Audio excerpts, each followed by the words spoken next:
Shalom, saudara yang dikasihi dalam nama Tuhan. Renungan hari ini Sabtu 17 September 2022. Renungan hari ini diberi judul Menjadi Bijaksana. Tertulis di dalam Daniel pasal 12 ayat yang ke-10, demikian firman Tuhan. Banyak orang akan disucikan dan dimurnikan dan diuji, tetapi orang-orang bijaksana akan memahaminya. Renungan hari ini tertulis di dalam Daniel pasal yang ke-10 sampai pasal yang ke-12. Kitab Daniel ditulis saat bangsa Yahudi berada dalam pembuangan Babel. Daniel bersama Hanaya, Misael, dan Azaria terpilih untuk bekerja bagi raja. Kepada keempat orang itu Allah memberikan pengetahuan dan kepandaian tentang berbagai-bagai tulisan dan hikmat.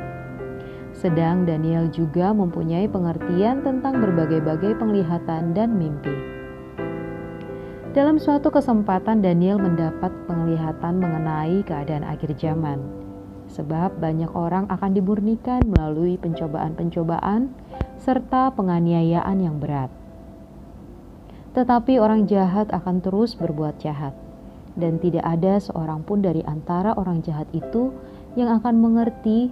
Hanya orang-orang yang mau belajar saja yang akan tahu artinya.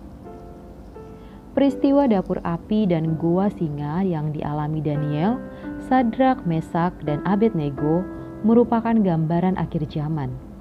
Di akhir zaman akan datang suatu masa kesusahan yang besar, yang tidak akan dimengerti oleh orang-orang fasik.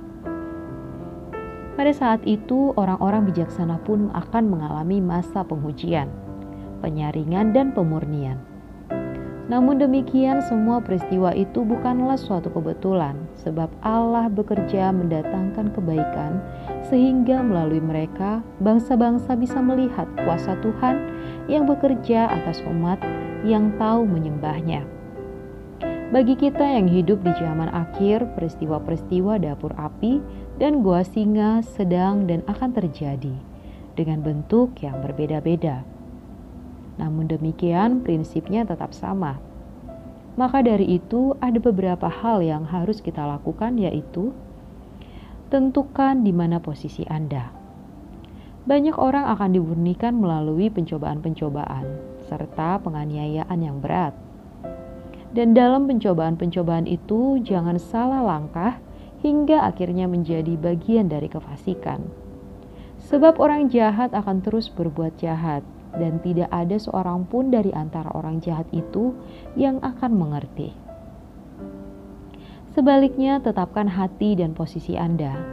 Kuatkanlah hatimu, Tuhan telah mengalahkan dunia.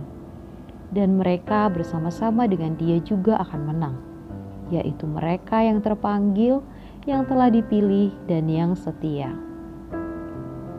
Membangun hubungan yang intim dengan Tuhan. Umat yang mengenal Allahnya akan tetap kuat dan bertindak. Hidup dalam firman. Firman Allah adalah pribadi Allah sendiri. Ketika seseorang menyelami firman, maka oleh tuntunan Roh Kudus ia sedang menyelami hati Allah. Banyak orang akan menyelidikinya dan pengetahuan akan bertambah. Tentu bukan hanya mendengar, tapi juga melakukan dengan setia firman Tuhan.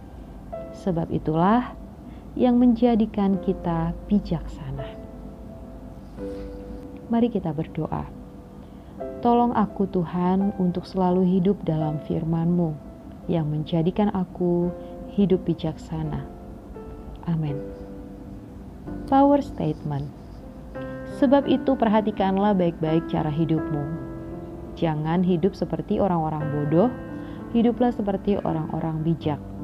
Gunakanlah sebaik-baiknya setiap kesempatan yang ada padamu, karena masa ini adalah masa yang jahat.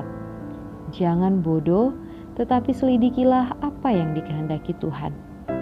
Efesus 5 ayat 15-17.